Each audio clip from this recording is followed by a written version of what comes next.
Yabo ngifake ring. Yabo. And now I keep my late husband. Shana de work. Sihlangane eJozi FM. There was a program abayibizwa uMasishantisane. So usually nyanga mayiphela ngimtshela uyifone. Hayi ngicela umuntu ethi kana wacela ukuthi. But yena he contacted me after sengikhohliwe nokhohla.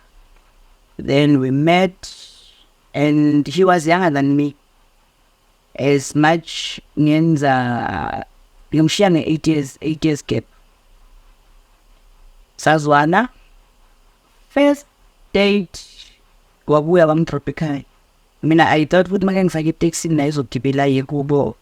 Ngisangile. Okay fine. Nginamahloninyana ngini Ogibela nawo taxi. yes namahloninyana ish.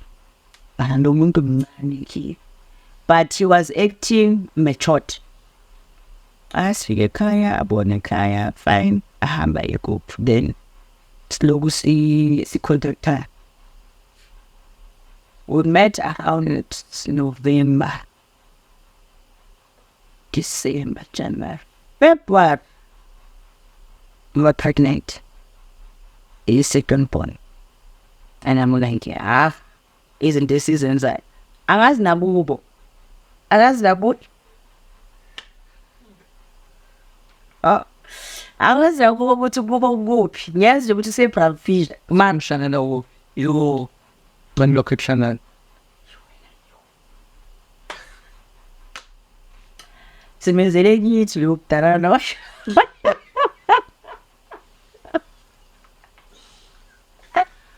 Simenzele kithi. Angithi guys ezinye izinto masikhuluma we have to ukuthi sibe honest. Uyalazi uthando malisakala. Omunye esheni lapha nomunye esheni lapha. Angikhalela lo.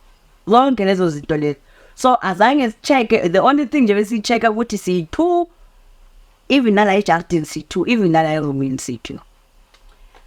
Fine, I became pregnant. Umntana akhe uqala kuye ke. Continued. Even though bekune violence inside. Because izinyo lami leli lashephuma away. Yo. Like he was abusive. He was abusive to the point yokuthi njengamanje ngithi police. Wamela umamkhulu amahamba emsebenzini and he tried ukuphula ibhadla ukuthi azokwazi ukungena. So unfortunately uye wahluleka. Sahamba isikhathi siloku sizwana. Until he proposed and I'm like, yo, ngumshado moslo awuyeki. Then sashada. Red flags you abona word. Red flags were there, but because ngifuna umshado, red flags were there. Violence. He's cheating. He's lying. What? He's stealing because bekangihamba ukuthatha ikhadi lami lasebhenki ahamba yodrawer. And by that time in cell phone banking bengakayenzi. Yabona bengibona mina mase ngithi ngiyodrawer ukuthi no imali yami like beyingekho kaka. Yabona. Fine sashada. Yaqhubeka imbicto. Then one time sihleli sibhekele iTV. Like just sishilo umntana usendlini. How? I can see the signs man with this love. Ufuna manje ukuthi hayi sibe intimate and I'm like eish bitch khathile yabona khathile. Ngizwa manje ebusweni sengiyasha. Ngiyasha. So ngoba siserumini ngiyalaza ngithi room kuqime kanjani and ngiyazi ukuthi ngihlele kuphi. Ngigijimele emnyango. Manje into ngivula ihandle yomnyango enga. Ngiyamemeza ndaya ukuvela nje umnyango, mawangivela nje umnyango ngivela umnyango. Athathe imess afole. I went outside. Ngifuna something ebandayo, ngoba kuyashisa. Went outside ngithola amanzi phela. Hayi wafaka amanzi uzoba wese nithi but ngiyasha. and angazi ukuthi ngishiswa yini. Qhamuke couple bekwabangani bethu umfana khona sebenza naye. No, yini kwenzakalani? Kusho yena hayi uphethwe amehlo. Yithi ngenhliziyo if ngiyazi singene kube ngathi ukushisa kehla ne. After maybe 3 hours 4 hours athi uzizwe njani? Ngithi no, I'm right manje. Even though ngakayo right kangako, but at least amehlo sewayakhona ukuvulela nokushisa lokho. Yabona? Athi kimi, do you remember ukuthi iqande phi yonke lento? Yithi mina yes, I remembered. Lento bengiyifuna ngisayifuna namanje. I had to submit ukuthi if umuntu akwazi ukungithela nge-pepper spray, it's simple ukuthi angangibulali. That's because ngoba bafuna ukuthi ngilandele. Fine, I had to submit it and mangivuka. I acted like everything is normal. Yabona, indoda yami lena mos. Yabona, phumi, yenza whatever into engizenzayo. Immediately mangiqala ngingena kubo, it's like ngathi kunemthwalo engiyishiyile egate. Mangingena iyabuya futhi kumile. Yabona, I was supposed ukuthi ngibe ulo nkosikazi o stand dini. We have to go 4 o'clock ube 9. Yabona, and he was so quiet. And bebemthanda ekhaya, I don't wanna lie. Even nasestradeni ekhaya besizohamba mhlambe ngoba besinendlu e-Orange Farm. We would go besicela yena. Hey, sicela uzosale ekhaya yabona.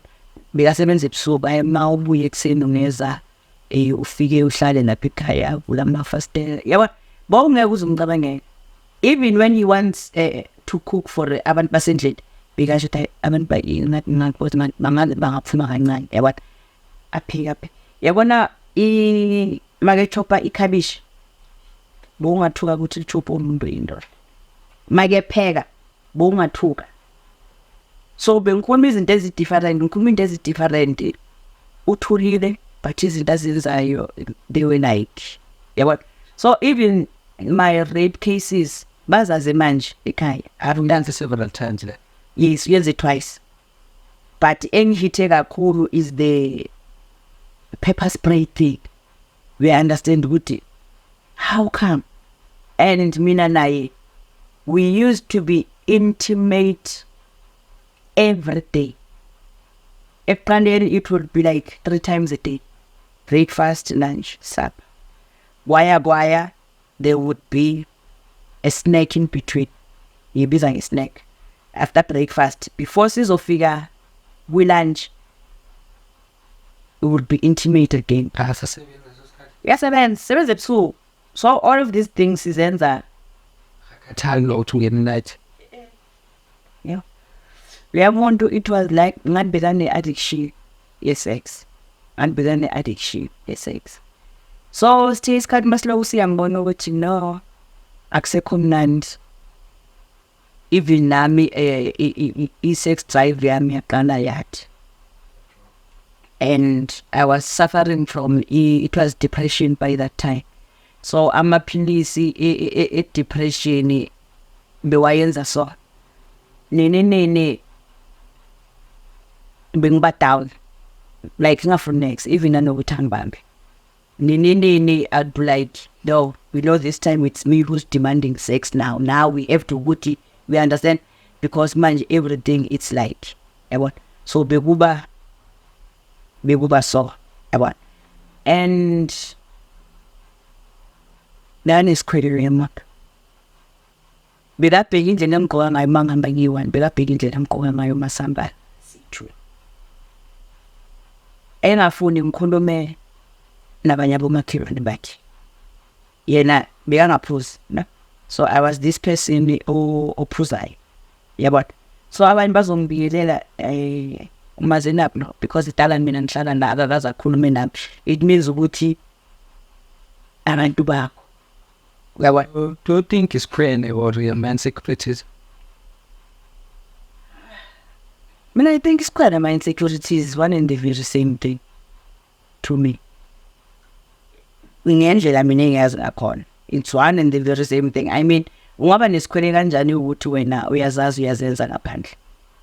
Because sometimes lokuthi mangihleli ukuthi bengihleli naye iyakhanda ifone uyifaka ku-vibrate and ngathi ifone mawufaka ku-vibrate yila bangakhona umsindo kakhulu uyabona like ifone yakho iyakhala.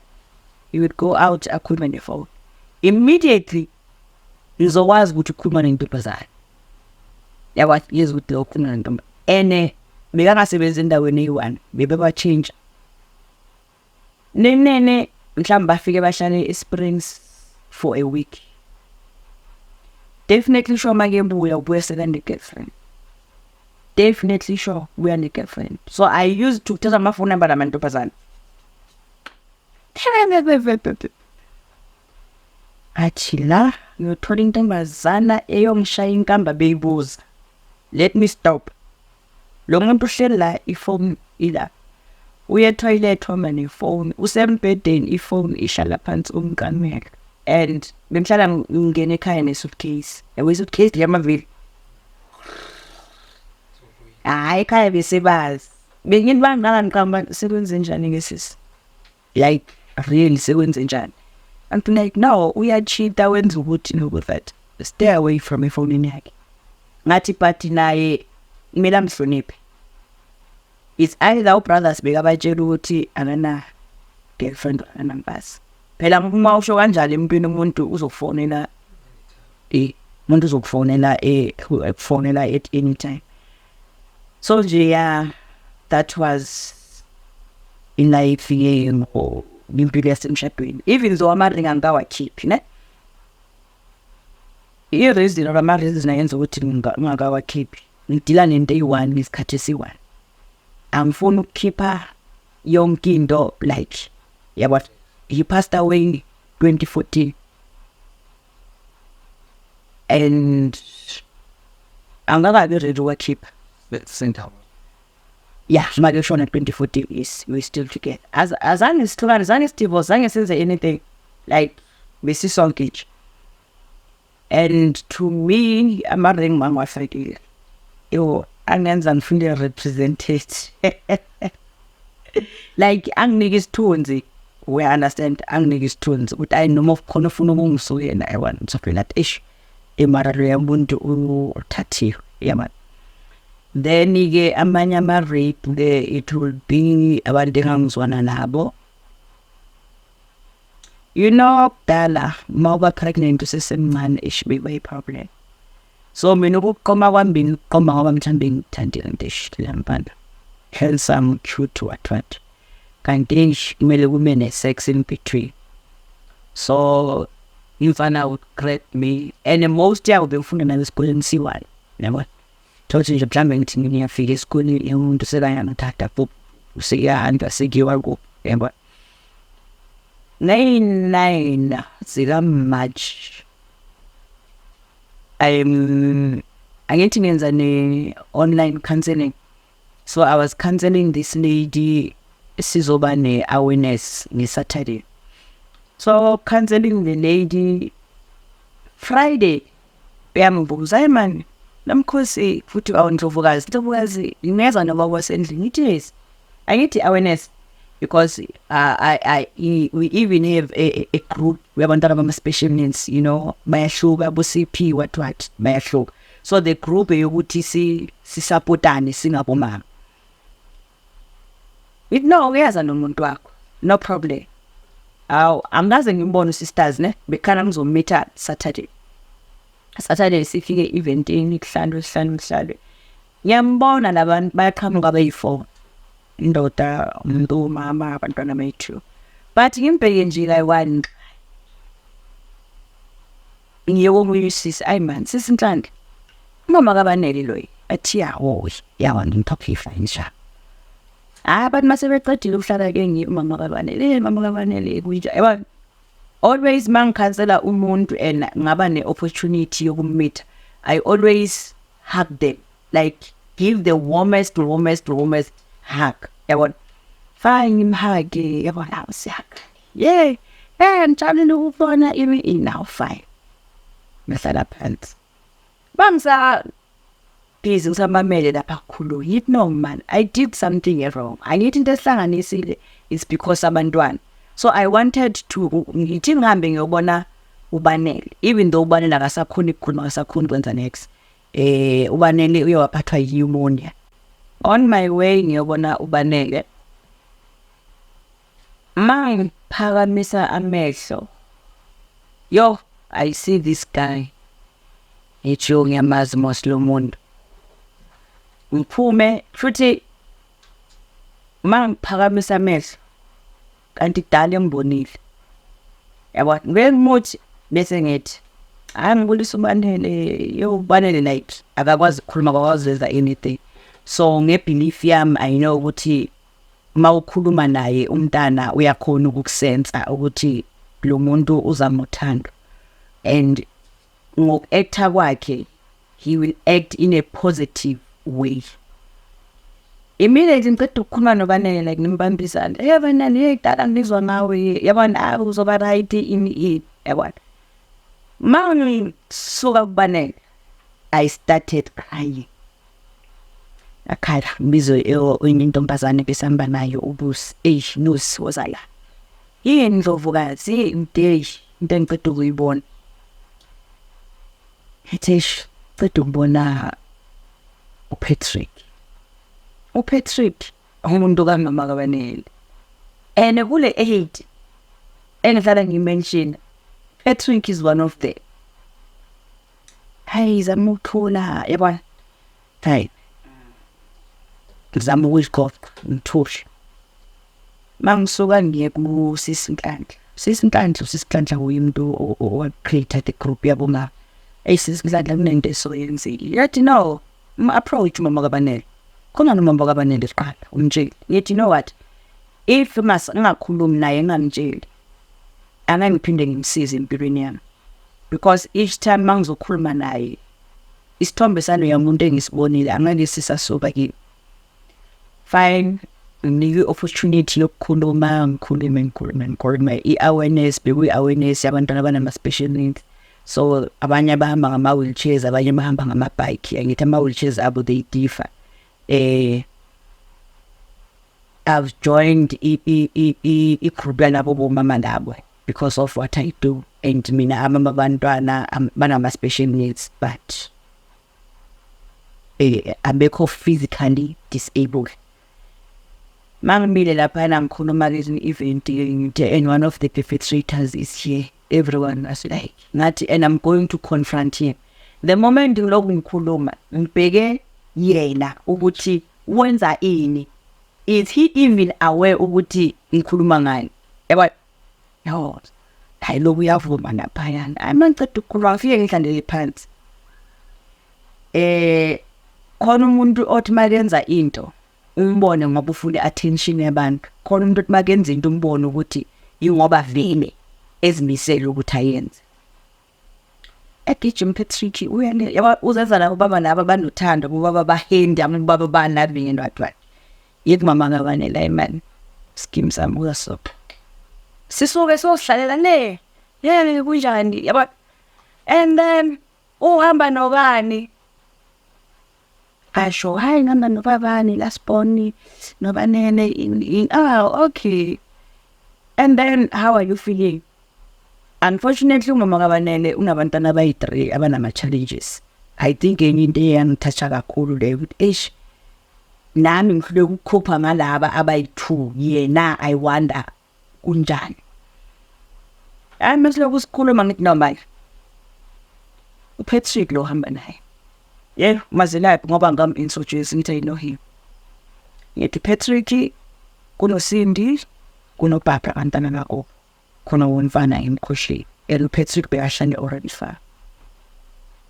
Kahle ubani igama lakho? Ubuza mina Mama kaBanele, yabo. Ngaphandle kwegama leNdlovukazi ngithi unomkhozi hayi man. Ngiyalazi legama. Yabo. Ngiyalazi legama. Uyiphileze lapha. Athi no. Besinokuthi masihleli noPatrick masiloku sixoxa ngabantu esikesathandana nabo. Igama lakho belipho. And uPatrick noMama kaBanele bana 11 years bebonke. Mina uPatrick ngamgcina ngalo langa lelo, angiripha ngalo. It no. Prayer 8 layer. unfortunately Patrick is one of them. Yabona. And ukumtshela kwami I expected ukuthi mhlambe angaba violent towards me. Yabona. Now like umbona ukuthi hayi man ish yaza understand ambuzo ngicela ukwelanda isigareti ngifuna ukubhema yabona ahambe ngihambe siphinde sibuye futhi ngithi yes wena wazi ukuthi ngangizwana naye I don't deny ukuthi ngangizwana naye but ngilange ndiso wamrape no mina into engiyaziyo ukuthi wawuzwana naye ini no mina ngitshelela ukuthi so that kusasa we continue mina nawe ngale relationship esinayo we understand. So I wanted to come here because each and every of these perpetrators ngiyazitshela ukuthi engizohlangana naye angangize ngimnike nechance yokuthi anyamalande phambi kwami kumele ngimtshele athi yo manje ngenze njani ngoba nami nginabantu abamantombazana what if ngilanga urape umntana amade i-decision yakho uzozithathela yona nde I'm not here ukuthi ngithathe ama decision hayi nomkhosi ngcono ngizwe nje yithi izombiza back but let's wait ukuthi abantu bahafuke because i-event omunye umuntu fine we waited bahamba wasani few bakusala if-you mbisisi nhlanhla sisithanda senibizele Patrick noma makarani bababisi ninjani like ngathi siyaqala ukubonana ne ninjani right right okay athi Patrick kunjani Dori ithi ngikhona Patrick hawu wendo ngithi ayindo athe ngagcinisa sengimaningani sengikhulile ke manje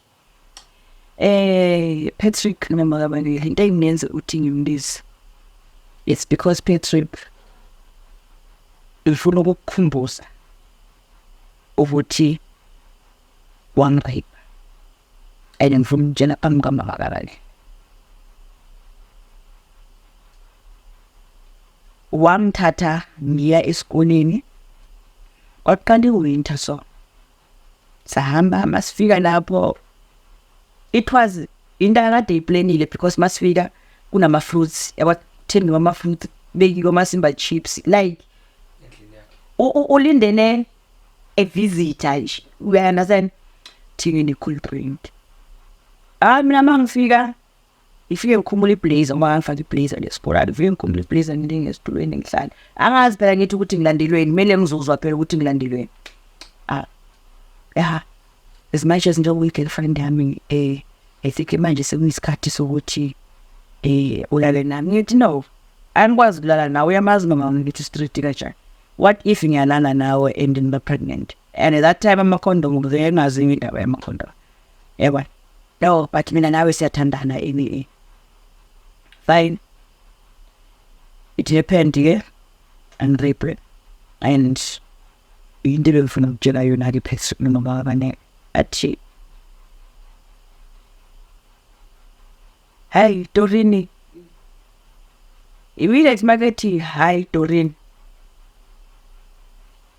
sekuvela ama-character ayi-2 manje kimi vele indlovukazi kuvela uNomkhosi immediate athi hi Dorini mangimbheka ngithi sekabhekwa uNomkhosi manje angithi uqala imintshelo undlovukazi sekabhekwa uNomkhosi manje hi Dorini ngiyakufuna ngisho ngicela ukuthi mawune event bakubizile speaker ungi-invite nami ngiyokhuluma uyazizwa mara ukuthi I'm even listening to yourself ukuthi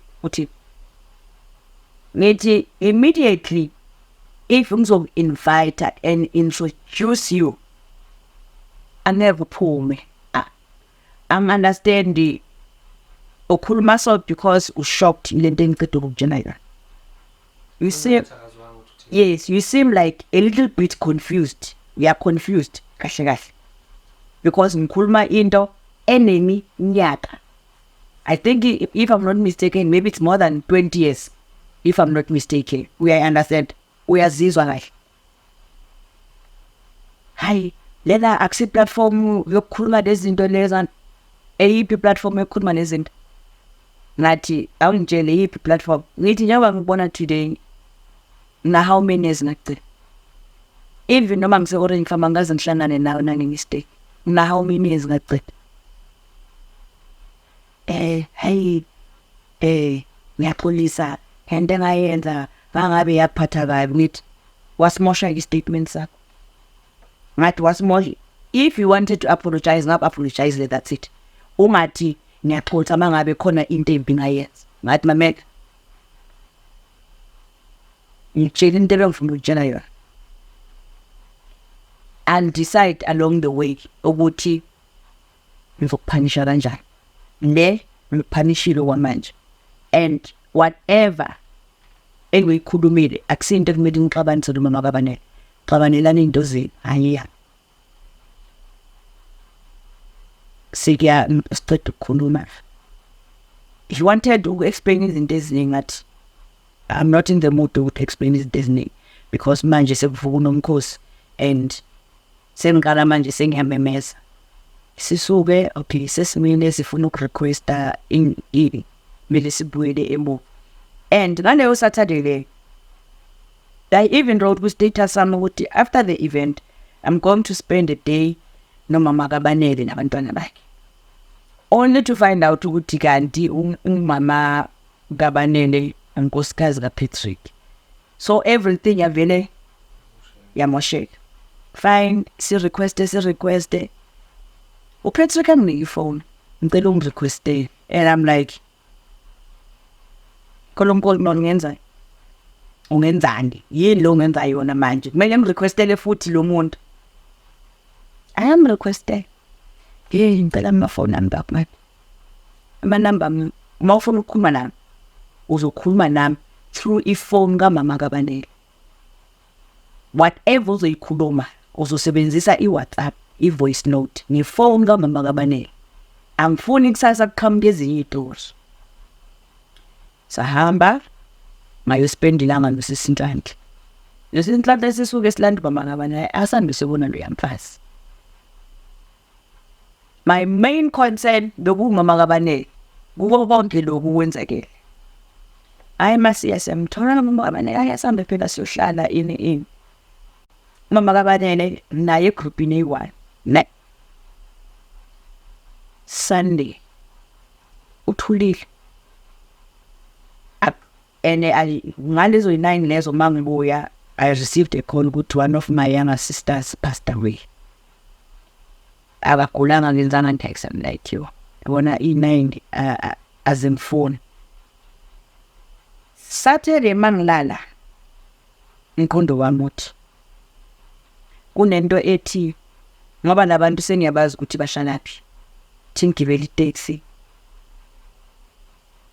I'll do whatever ngifuna ukuyenza ngoba sengiyazi ukuthi bashalaphi. Yabona like kuqala ubuphathi bobu-violent na ukuthi ngathi ngasiphindisela kulomfana yabona ngathi ngahamba ngimfunela abantu yabona, and manje mangihamba ngimfunela abantu labathi mabefika angeke babulale yena kuphela bazosuke babulale nalabantwana laba noma makaBanele abantu abangenzanga anything. We understand? uNdlovukazi akasekho-ke manje ngaleso sikhathi sekunomkhosi.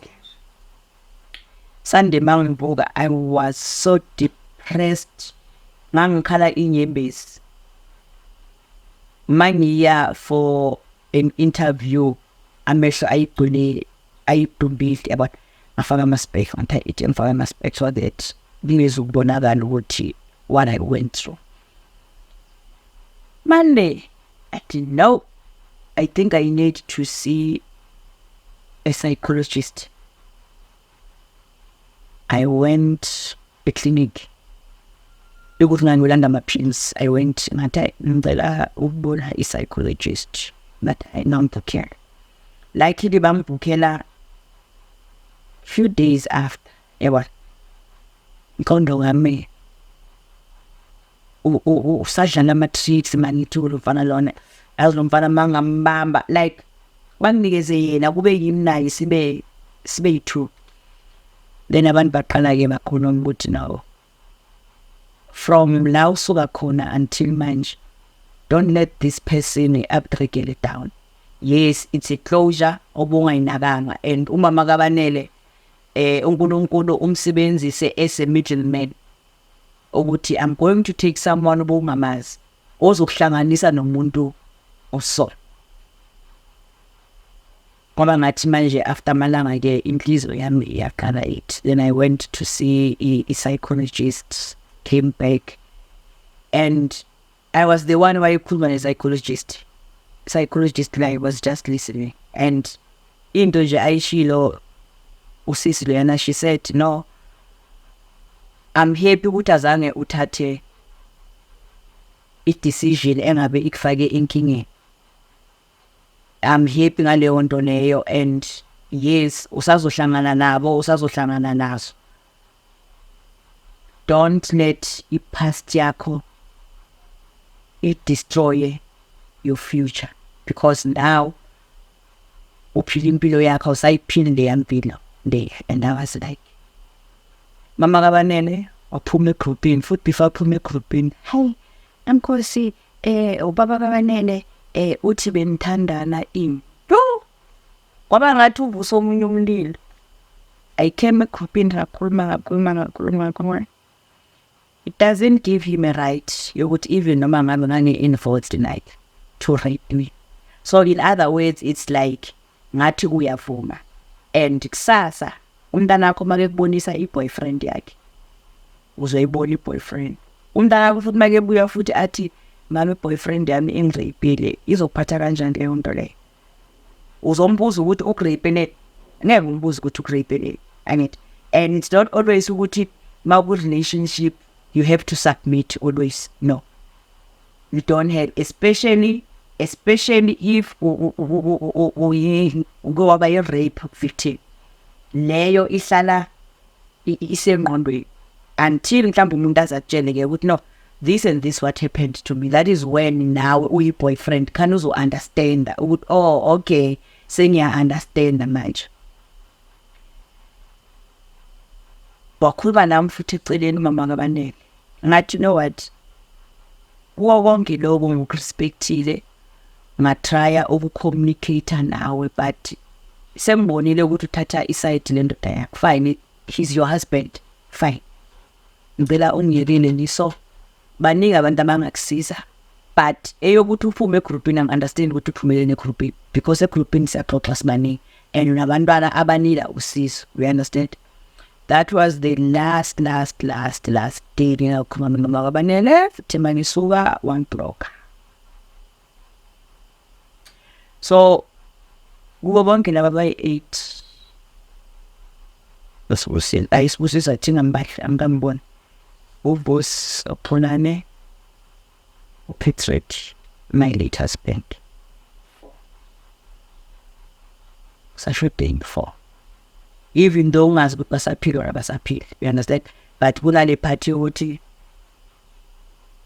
khona mhlawumbe bangasaphila, it's fine. But kulaba abaphilayo mangibabona light ozanda sizopha akini make ngibozo qhamuka nesimile ake yedala ngagcina ngithi ozanda sizophotha yabo. So iyakunceda lento because kakhulu iyanginceda, even though ama-closure khona angezi the way mina ngiplanning ngakhona, yabo, aqhamuka ngenye indlela.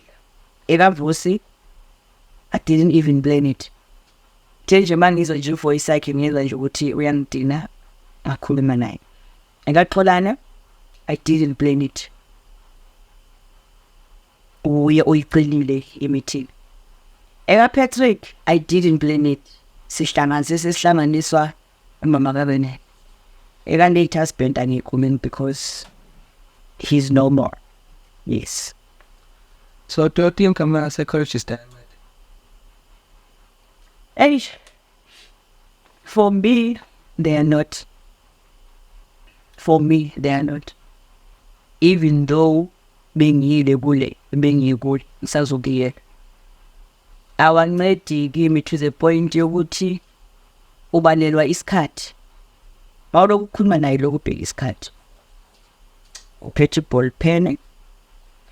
The more so uthi ungena kuvutho ndaba, isikhathi siphelile, yakutshela ukuthi I will see you in the next meeting, and kunetissue unamanzi. So it shows ukuthi uyazi ukuthi whoever onginayo la kumele akhande noma kanjani. So for me, it's not helping. Even though ngisazobuyela kulo ebengikuhle, yabona.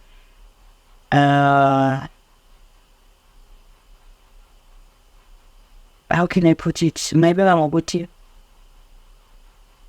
awancedi anceda in the last part la sowushilile khona. Mina, for me, it's like I need a professional ukuthi iputhe istem ukuthi hayi Cover. yes Now so right. Thathela sibukele kancane ey'ndaweni zasho zamakhulitha ama-suicide. Saphela uthatha isibheke kunawo wenzike. Ama-incident okucommit suicide. Amanye ama-reason yanakhona stupid. I don't wanna lie. Let's say ngine-boyfriend ngivakashela i-boyfriend ithanda kangani, ithanda utshwala. Ne. Ngofika mhlawumbe Friday, Saturday. Lo muntu akalali endlini. Acknowledge nokungi-acknowledge ukuthi ngikhona. Nenini mhlawumbe mangithi ngiyaphuma ngila ngaphandle. Thola umuntu ephethe ikhisi lamabhiya.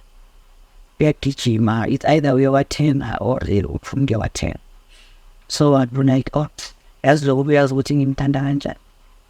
I would just grab amaphilisi and drink amaphilisi.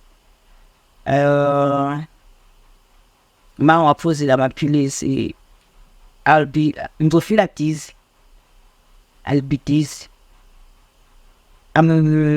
Few nje ama-suicide thing nginaphilisi phela. Ngibe dizzy nje, yabona. Then life goes on. But still at the end of the day, it's suicide because ngithathe amaphilisi.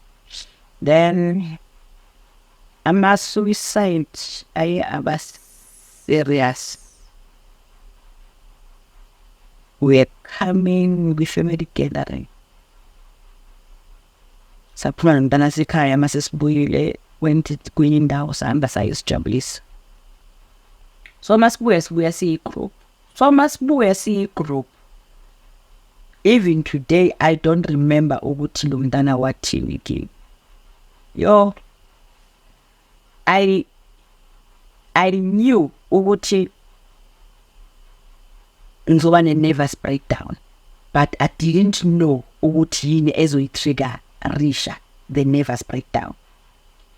Akukhulume something, I started to fight. Sibhizi lokhu kuyakhuphuka, I started to fight to the extent yokuthi I ended up ngikhumbula impahla estradeni. Khona umntana sekhaya komfana. Unabafana la sihamba khona. You understand? Uneyimoto ezidlulayo zayehla ziya. Ngiyakhumbula ngabanqono. Mabeqala bethi bayamgqokisa bengibashaya. Umntana sekhaya komfana went ekhaya wayolanda umama ukuthi yo nginike something umntanakho nawe umntanakho ukhumulile estradeni wisestradeni ngiyengivimba imoto eziyami imoto bathukile futhi ukuthi ayibo sa drivers like nqunu bathi sizinto se-police station bathi ntangazi ubona bangifika e-police station then lawe bengihamba nabo-ke beze-ke bafike bangithatha. So there was this young lady in Maziyo, like bekatry ukungikama down and ngangimshaya, I don't wanna lie, like mabeqale ngibamba like nokungishaya until oyo bhuti angigqokisa athi hayi ungabanishaye mina-ke ngoba ngiyakubona ukuthi uyaphi. Ngigqoke ngibashiya futhi estradeni ngekhaya ngizongena ekhaya ngihlangane nomama. So ekhaya ngaphandle ecarport kunesofa sihlale lapho awungizwe umama yini wrong. Okay. Khuluma into awuzadala that's the problem yakho. Awukhulumi ubamba izinto then mase zigcwele kuwe khana udecide ukuzikhuluma. And don't forget ngaleso sikhathi leso mangikhuluma zonke lezi zinto I was under influence of alcohol. Sekufonelwe ne-ambulance ambulance babuze yini ukuthi anani uyana lo muntu yabona. And remember mounting mental illness when we are sick, mone episode, we call it episode. I-ambulance ayikulandi yodwa kumele ize nama-praise. They had to bize ama-praise because njengoba bengi-restricting abekho sure ukuthi noma ngifika isijastilling sasona. Singene endlini yena noma hayi come ambulance wona ngama-light manje hayi mama wenzenjani hayi hayi nami ntombazana yikhona ibhikira khona manje ubabuzayo unani from depression. It's no more depression sekuyi-bipolar manje. No, the bipolar so begin by making, but I know smelling amaphoyisa namaphoyisa is amaphoyisa amaweza avulelwa yimi futhi again somewhere that yeah, is the opinion that give out it but it is that must forget about no this is umlanda but this umlanda lo muntu awanifowunelela nami asifani yabona asifani ngithi no bafonele ukuthi nizolanda mina but I had an episode but now right but but for the mere fact ukuthi besesifonela and unida ukubona udoctor let's go ngithatha ikhadi lami futhi file la thathe nje iPolafidis ya sihamba masifika ke ebheki emlangeni ke doctor ke is should I notice on a patient in a process sending. So there was these people and babona good like bebe severe mental illness. Omoya uguquya ngamadolo phansi like she's licking the floor. Omunye sebambophe ngama-handcuff embedeni because uyayesha ushaya ama-patient and I'm like I don't belong here and if bangang-admit ngizo-end up angifana nalabantu. Dr. Manifika ke mambuze ke what happened it now few days back bengizwa ukuthi ngizoba ne-nervous breakdown but bengazi ukuthi izo-triggerishwa yini. So today I had episode. That's what happened. And the doctor at yo uyasazi mosi istory sakho. Ngithi yes I know my story ukuthi kwenzakalani. I just had an episode and please don't admit me because ngizofana nalabantu laba. Then the doctor said, no, I'm not going to admit you because yes, you said you had a episode. And njengoba ngiloku ngikhuluma nawe ngiyakhona uku-assess, I'm assessing and ngiyabona manje ukuthi no, ubuyele engqondweni zakho. Ngihambe ngibele iteksi ngihambe ngekhaya. Yo mangifike ekhaya umama athi, yo, ubalekile esibhedlela, no, ubalekile esibhedlela. It was an episode. Went back here erumeni lami ngafike ngageza ngilala. Another suicide. It was 15 December. Angizakhumbula which but it was 15 December. Yazi abantu mabevana emsebenzini kwizona Christmas party that. So one of our friends was invited sahamba. Ngihamba nabantwana basekhaya. Went there and like changing out, went different places. Masibuya but laba sikusa kwakho nade earnings ekhaya but uya kwakho because siqinile kwakho and have to copy. And not ukuthi so not ukuthi mina wakho akazi ukuthi uyaphosa or abasensi bayazi.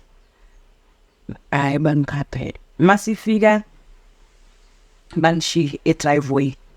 Indeed. Man find his key and do find his keys. Kia asingeni. Or man in Chandon Pusilla Kundo half understand. Man find his keys, Kia's umpi. Okay, fine.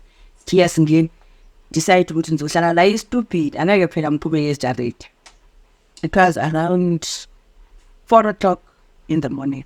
And I'm now as me and I'm up and said, how ngibona-ke like please lo muntu kho afford bengimbiza date. So make vula mina ngifuna ukulala ne like ngifuna ukulala no daddy ithi ngene sizokhuluma ekseni already vele noma 6 ekseni but sizokhuluma ekseni. So mayethi a step forward uthi a step backwards like ngathi ngiyampush ngathi ngiyamfaka evuma. So mangena umbhede wethu bume so simile then kube lento ngathi ithi 10 mangithi lentombazane umbhede ofaki na-dress like uzibambe no cause yes sisiphuzi mara le it's reality. So la eduze kwami kunekhabethi elinemimesi ngiyamvula idrowa they went out abagijimisa. So mangisestradini I was like shouting angibuye mangibuya isikhiya ngithusiye emnyango chi mangithiya anazi intombazane ubalekise wayisaphi ngiyezwa la ngaphansi kunabantu abakhulumayo and one of my friends lo ongizwile uyangibisa ngona ifuna phula yeboda amafastera akudala bukhona ukulivula ngaphandle. So make kucala imvula bengibamba ihandle yabo how actually imvula futhi ngibamba ihandle futhi utry 3 times always 4 at my get to imvula fastera ngivule. I was under influence of alcohol to the point ukuthi eksena ngincane ukuthi ngithole blackout. Took sleeping tablets. Azara ngoshe isikhathi. Mabesho bona mabengithola like bisengivomita yabo. So she called abantwana basekhaya, yo please come back. Now umuntu ungizile imihlo. They came back and that I couldn't even speak. I-voice beyingekho. Ngiyasibona ngilele embhedeni abantwana basekhaya. So nobudizi yabo ngathi babonela kude but naba labantu laba bayabuza what happened. Ngifuna uku-explain but the voice is not there. Like I was crying non-stop.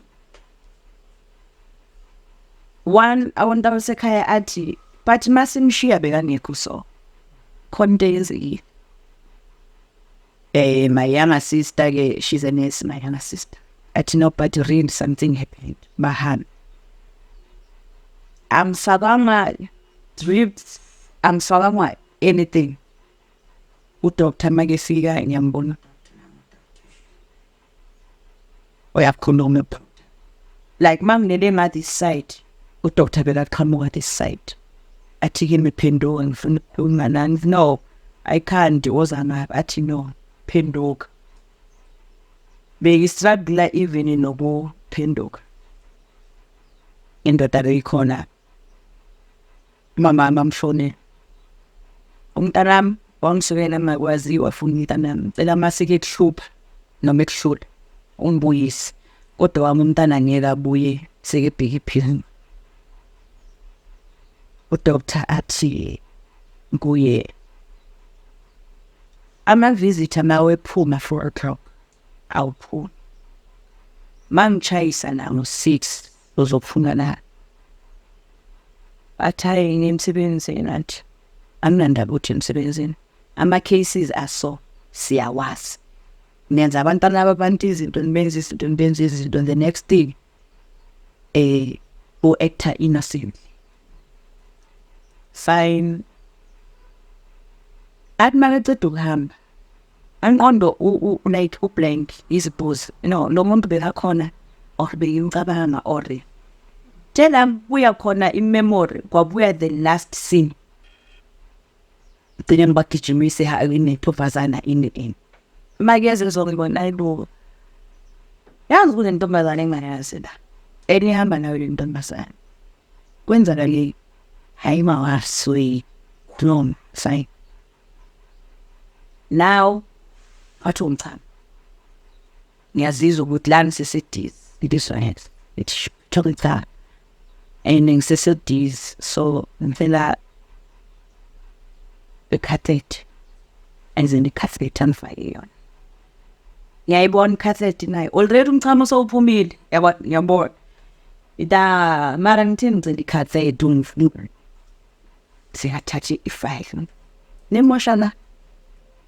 Instead ukuthi ngabe uyangitshela or uyangikhumbuza ukuthi na icassette ngikufanyile, ubhala ukuthi wena i-memory ayila ayibhala ukuthi i-memory ayilabuyi. Yabona? So sisi usurvive kanjani kuzo zonke lezi zinto lezi? I don't wanna lie, kunzima ne? Kunzima, but indlela engisurvive ngayo okukhulu is to help abanye abantu abanida i-advice kubo bonke enizilingwe. That's how I survive. So now Indlovukazi ibhizi ngani njengamanje? Indlovukazi ine-NPC called Bayedi Indlovukazi. In an NPC. So I'm all over. Yeah. Fact. I'm all over. I'm all over kahle. La engihamba khona engifika khona ngibona ukuthi kudinge umsizo, I go there. Isebenzisana namanye ama NPOs when they need a speaker. Indlovukazi, Bayedikazi Indlovukazi, it's not a place la uzofika mhlambe ngihleli nabantwana or it, you know. Eyami it differs ngokuthi ni motivational speaker wherever la bedinga khona umuntu ngiyakhuluma HIV, kids with special needs, suicide, being a rape survivor. I'm not a victim. Being a rape survivor. And how to deal nama issues or hlangabezana nawo. And then mangihamba ngendaweni ngibona ukuthi lapha yana loyamuzi nathi banida impahla, we understand. I just ask around, mawunempahla ongasazisebenzisa ubona ukuthi okunye umuntu amaziyo and niphe zona ngihambe ngizise lapho. Even ngibona nami ngathi kunemphiphezi 2 la ekhaya enye izothatha isikhathi ukuthi sindlule. Ayikho ngiyibona imuzi ngifike ngigogode sanibona njani nayo impuphu ukunokuthi ngiyithathe ngiyichithe. I know ukuthi khona abantu abayinidayo le nto leyo, so I'm busy ngalezo zinto lezo. Like tomorrow, and there's an NGO engiyoyisiza to distribute ama pets. After leyo, there's another NGO futhi khona kusasa abayenza soup kitchen. I'm going there to assist. I'm dealing phela now ngakhuluma phela. Mangabe nide ukuthi kumele kusizwe kuphawu, I go there ngimama, like I do everything umuntu wesifazane okumele ayenza. I don't just sit and say hi ngoba ngibiziwe and expect ukuthi hayi nami kumele ngilethele izinto. I just sumuma and do everything. Ngikuze lama mention ukuthi unabantwana and abantwana bakho abawu2 abantu abadinga special needs. So imaphi ama difficulties njengomzali enifacana nabo ngebantwaneni abadinga ma special treatment? Usizo esiludingayo njengabazali, ma-support groups. Ama-support groups, I don't wanna lie. We need ama-support groups, or we need donations or sponsors. Ngoba kunabantwana abafaka amakhimbi, and amakhimbi, adult khimbis ayadura. Aphuma ayi-10 ephaketheni. Our last even a week.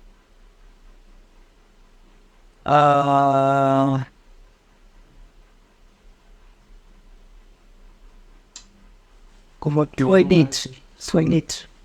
Makhimbi kumuntu ongazi ukuthi sathi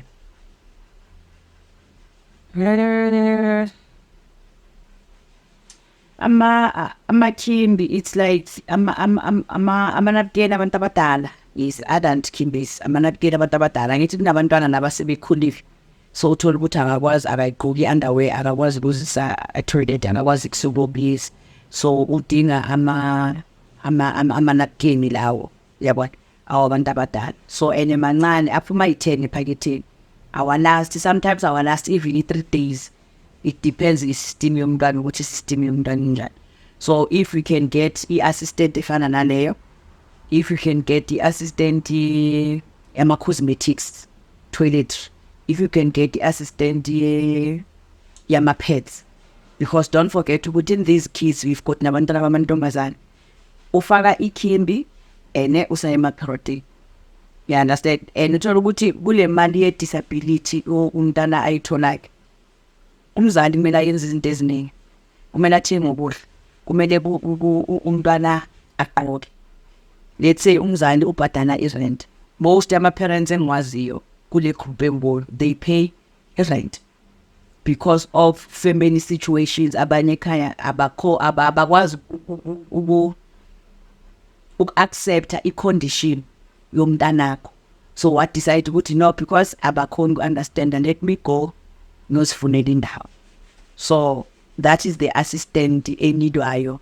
Nanokuthi ba-accept abantwana bethu. They have to accept abantwana bethu. They have to love abantwana bethu. They need to support us. Sometimes when we talk about the support, it's not about the support man. It's the support ukuthi ngibuze, how am I feeling emotionally and physically? Because I don't want to lie, to have umntana nama special needs, it's draining. I don't want to lie. Umntana oyi-1 nama special needs represent abantu abayi-5. So njengoba ngina-2, it means ukuthi I've got 10. And ngikube lo owesithathu uyaphila because uba yi-15. So that's the support that we need. Uthando man, uthando. Bayekela ukubiza abantwana bethu ngamagama.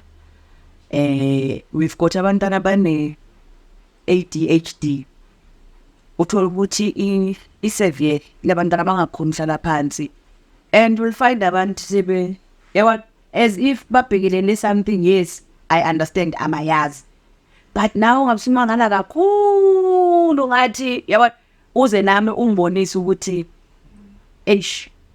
luyana or uyuzani lo mntana why angamkhuzi lo mntana, because immediately abantwana babecala bebona abantu abanye bafuna abantu ujwayele ukuba one ekhaya, and now I understand ekhaya. But immediately makecala ebona abantu umntana actor ngenye indlela, and he or she becomes irritated ehleni endaweni eyi-1. So I don't wanna lie, not everyone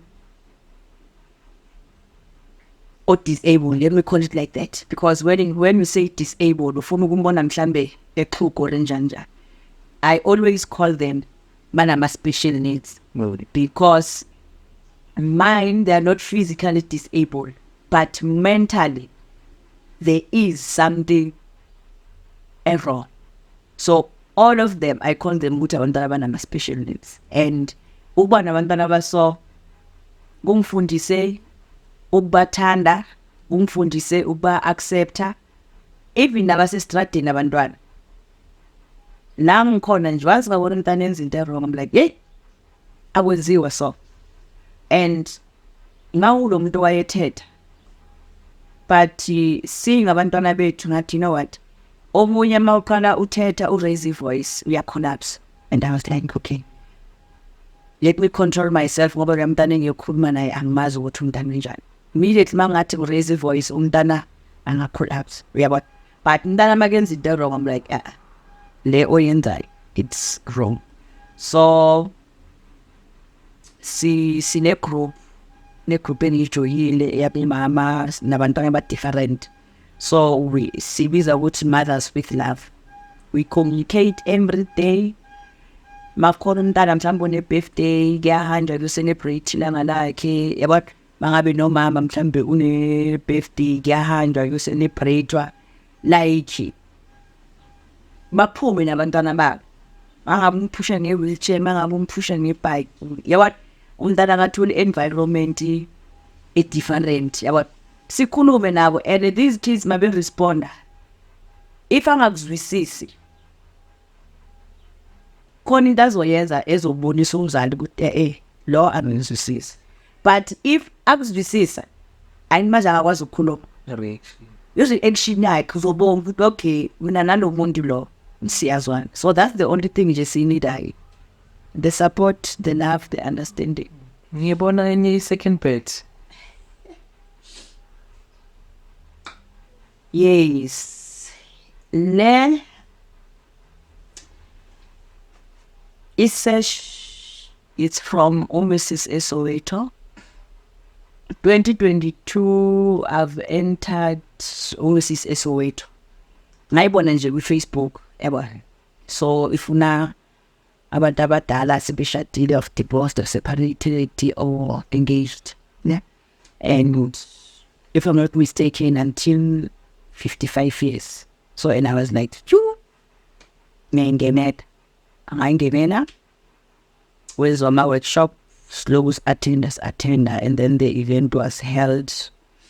And it's not a beauty pageant, it's sort of like an NGO ukukhumbuza abomama ukuthi most of the time uyazikhohlwa wena.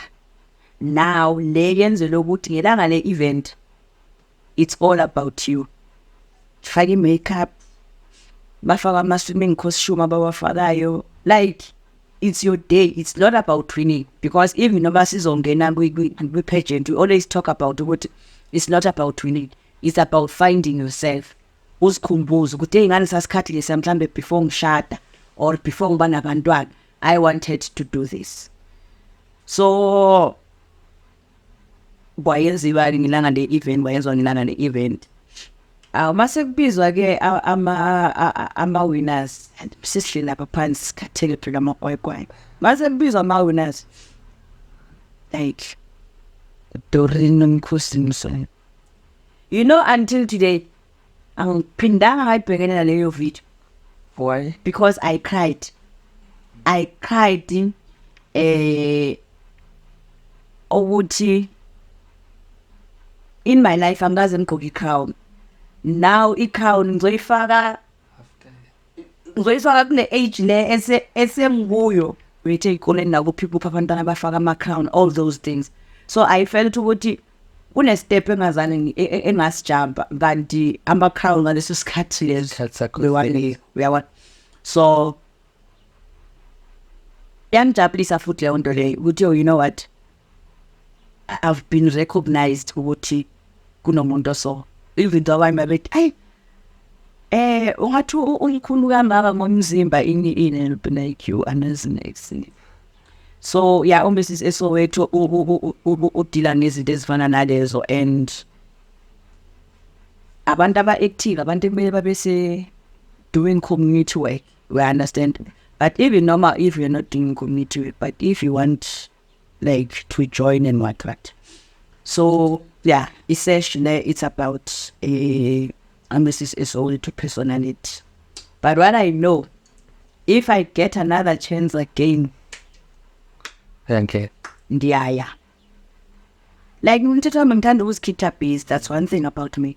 And if I see a platform, ngiyathanda ukuyisebenzisa always ukuthi mamela, whatever ngidlule kuyo, I've been given chances again. Ongathi ngoba waripwa impilo yakhe iphelile. Ongathi ngoba we are living with HIV impilo yakhe iphelile. Ongathi ngoba nabantwana abanama-special needs impilo yakhe iphelile, or maybe udivorcile or washonelwa yindoda. No. As long the opportunity is still there, just take the opportunity and use it. So in the taking every opportunity that comes and grab it.